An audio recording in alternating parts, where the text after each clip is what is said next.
Imagine, it's 1864, the Civil War. It's still raging. And a black woman, she walks across the stage to get her medical degree. Wow. The only one. Really? Yeah. In a nation with over 54,000 physicians. She stands alone. That's incredible. That's Dr. Rebecca Crumpler. And she's a pioneer who, defied the odds to become the first black woman doctor in the United States. Wow. And that's what we're diving into today, her journey, her fight for health equity, and her lasting legacy. What do you think? It's a story that's just as relevant today as it was back then. Dr. Crumpler's life, it wasn't just about breaking barriers in medicine. It was about challenging these deeply ingrained societal norms and advocating for those whose voices were often silenced. Yeah. Especially women and children. Right. Yeah. And it all started, in a time when the very air was thick with tension. She was born in 1831 in Delaware. Oh, wow. A slave state. Rebecca Davis was her name at the time. And she was raised by her aunt in Pennsylvania. And that move north wasn't just a family decision. Yeah. It was probably a strategic one for safety. Oh, I see. Yeah. You have to remember the Fugitive Slave Act of 1850. It cast a long shadow over the lives of black people all across the nation. Yeah. Yeah. It made the fear of being kidnapped and forced back into slavery so much worse, even in the free states. Right. This law wasn't just some, abstract political issue. Right. It directly impacted the choices families made and the risks they took to protect their loved ones. So even in the North, freedom wasn't truly guaranteed. Exactly. By the 1850s, she'd moved further north to Massachusetts. She settled in Charlestown, Okay. which is now part of Boston. Yeah. And that's where she began her journey in healthcare. She was working as a nurse. Yeah. But what did nursing even look like back then? It was so different, right? It was a far cry from the formalized profession we know today. There weren't established nursing schools. Right. So training was mostly hands-on, learning by doing, often under the guidance of, experienced family members or within the community. Right. Rebecca herself, she credited an aunt who was known for taking care of the sick.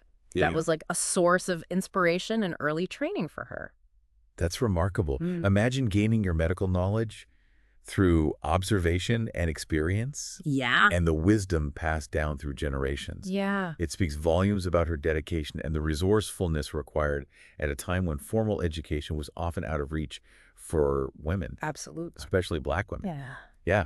And that makes her next step even more extraordinary. In 1860, she applied and she was accepted to the New England Female Medical College. Wow. A groundbreaking institution for its time. Now, this wasn't just any medical school. This was the first in the U.S. specifically dedicated to training women physicians. Wow. And it was founded by a man named Samuel Gregory. And he had some pretty strong opinions about the role of women in medicine, Oh, really? especially when it came to childbirth. Interesting. Yeah. He was a staunch advocate for female physicians attending births. Right. He even went so far as to write a book denouncing the practice of male doctors delivering babies. Oh, wow.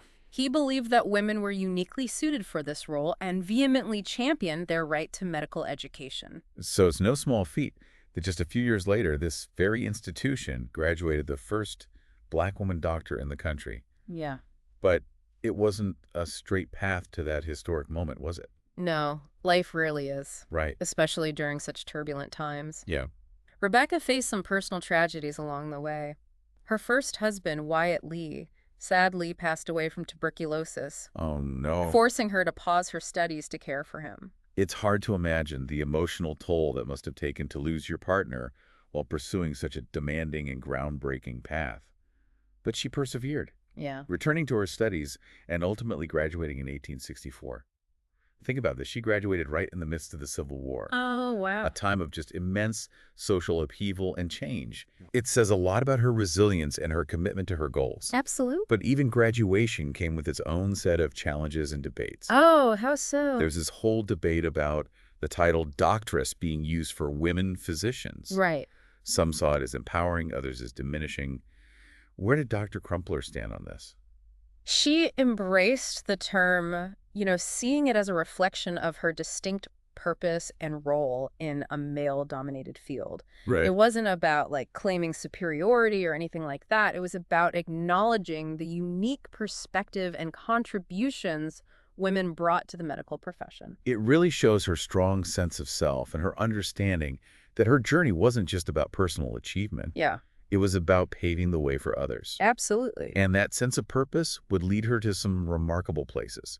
Soon after graduating, she headed to Canada to get more experience. Okay. And it was there that she met and married Arthur Crumpler, a blacksmith who had escaped slavery during the war. And then, driven by a deep sense of compassion and a desire to serve those most in need, she made a decision that would further shape her life's work. The Civil War had just ended, and she was deeply moved by the plight of freed people in Virginia. Right. She joined the Freedmen's Bureau, providing medical care to a community that had been systematically denied basic health care for generations. Now, this experience wasn't just about delivering medical services. It was about witnessing firsthand the devastating impact of systemic racism and health disparities. Right. It exposed her to the unique challenges faced by Black communities, especially women and children who bore the brunt of poverty, inadequate housing, and limited access to resources. Exactly. Yeah. It wasn't just about treating illnesses. It was about understanding that complex interplay of social factors and health outcomes. Right. And this experience would profoundly shape her career path when she returned to Boston in 1869. So she returned to Boston armed with this incredible experience and a deeper understanding of the inequities embedded in the healthcare system. What did she do next? Where did this newfound knowledge lead her? Well, let's talk about that. She saw a need and set out to fill it. Right. In Boston, she focused her practice on women and children's health. Yeah. Two areas that were often overlooked or underserved by the mainstream medical establishment at the time. It makes you wonder if those fields were already facing the same kinds of challenges we see today. Oh, yeah. Like limited resources and social stigmas. Yeah. And a lack of specialized care for women and children. It's a fascinating parallel, you know?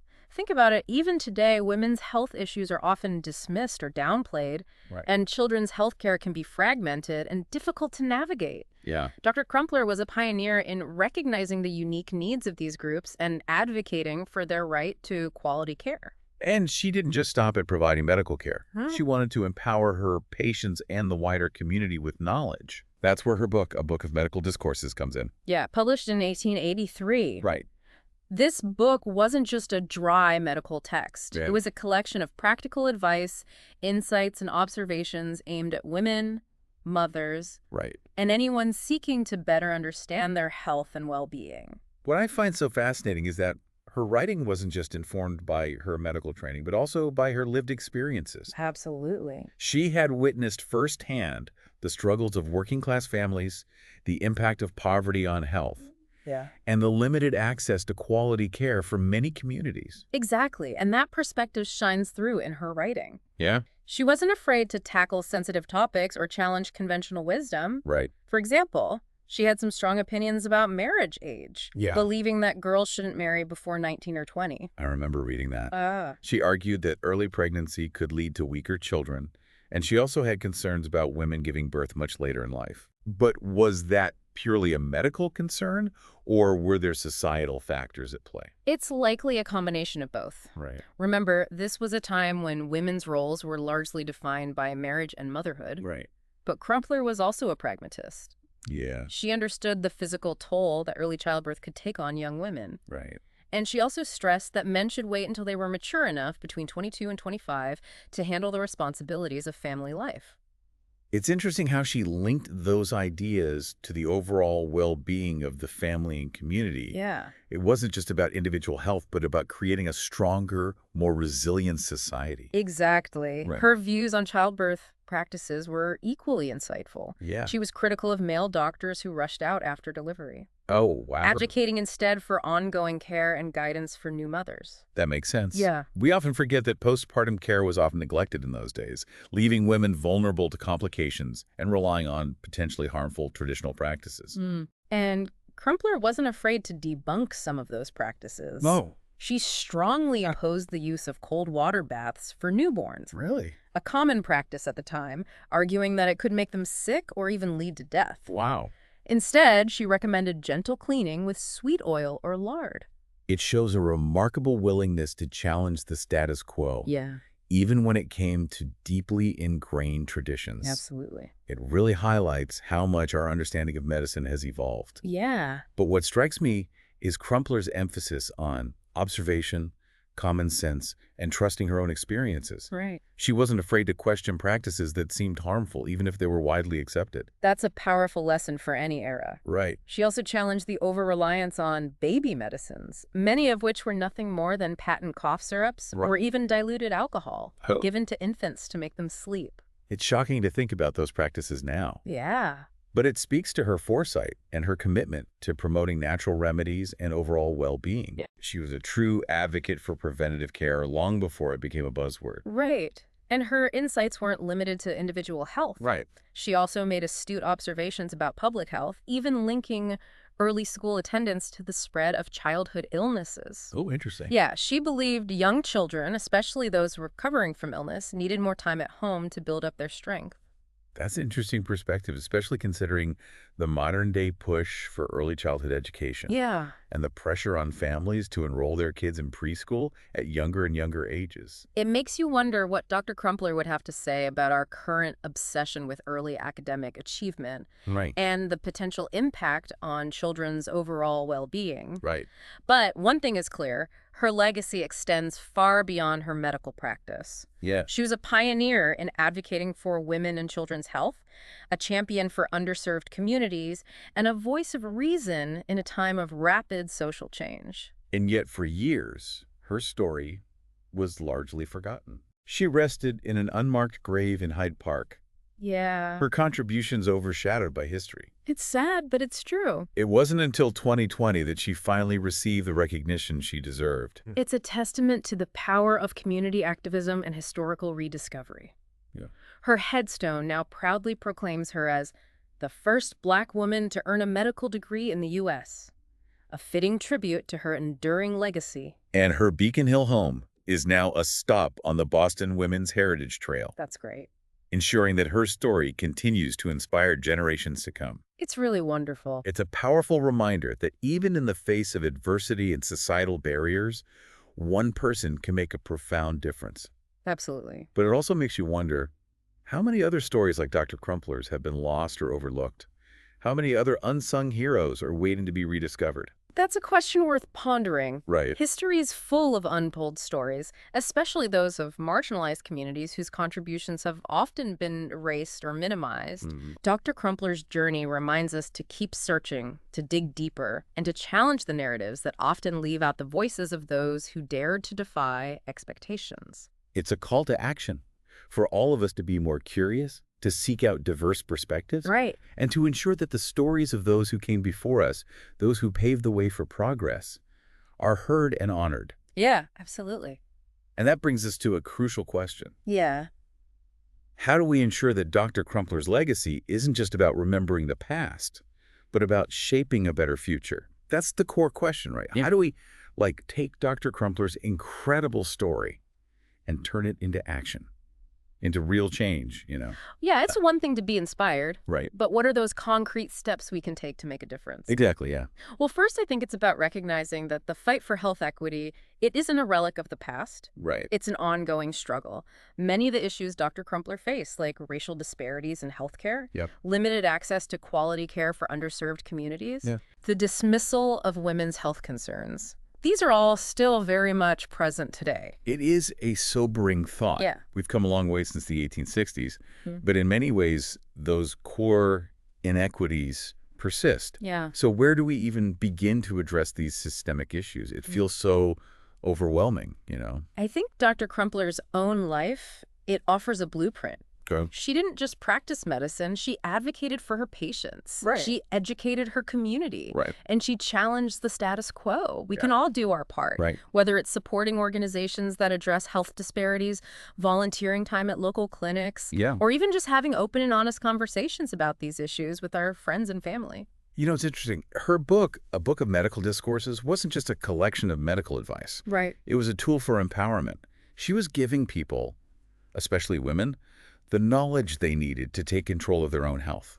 Yeah. And that feels incredibly relevant today. Oh, yeah, absolutely. In an age where we're bombarded with information, misinformation, conflicting advice. One of her key messages was about the importance of preventative care, Right. making healthy choices, and understanding your own body. Yeah. And she did this in a way that was accessible and relatable, Right. using really clear language, Yeah. drawing on her own experiences. It's a reminder that health education is key, Yeah. and it needs to reach everyone, no matter their background or education level. And she didn't shy away from criticizing the medical practices of her time, Not at all. even when they were widely accepted. Yeah. She called out the over-reliance on medication, the dangers of baby medicines, Right. and the importance of trusting your own instincts when it comes to your health. Yeah, she was a critical thinker, a questioner, and she encouraged her readers to do the same. Yeah. That's such a powerful lesson for us today, Right. especially in a world where we're constantly being told what to think and what to believe. Right. Dr. Crumpler reminds us to be informed, be skeptical, and advocate for ourselves and our loved ones. So, as we wrap up our deep dive into Dr. Rebecca Crumpler's remarkable life and legacy, Yeah, I think the biggest takeaway is this. We can all be agents of change. absolutely. We can all contribute to a more just and equitable healthcare system. It starts with awareness, Yeah, with education, right. and with a commitment to challenging the status quo, just like Dr. Crumpler did. Her story is a beacon of hope. It is. A reminder that even facing overwhelming obstacles, one person can make a profound difference. Right. And her legacy lives on in countless healthcare professionals, advocates, and individuals who continue to fight for a world where everyone has access to quality care Yeah. and the opportunity to live a healthy and fulfilling life. Thank you for joining us on this journey of discovery. We hope you've been inspired by Dr. Crumpler's story, and that it sparks a fire in you to make a difference in your own community. Yeah. Until next time, keep learning, keep exploring, and keep the conversation going.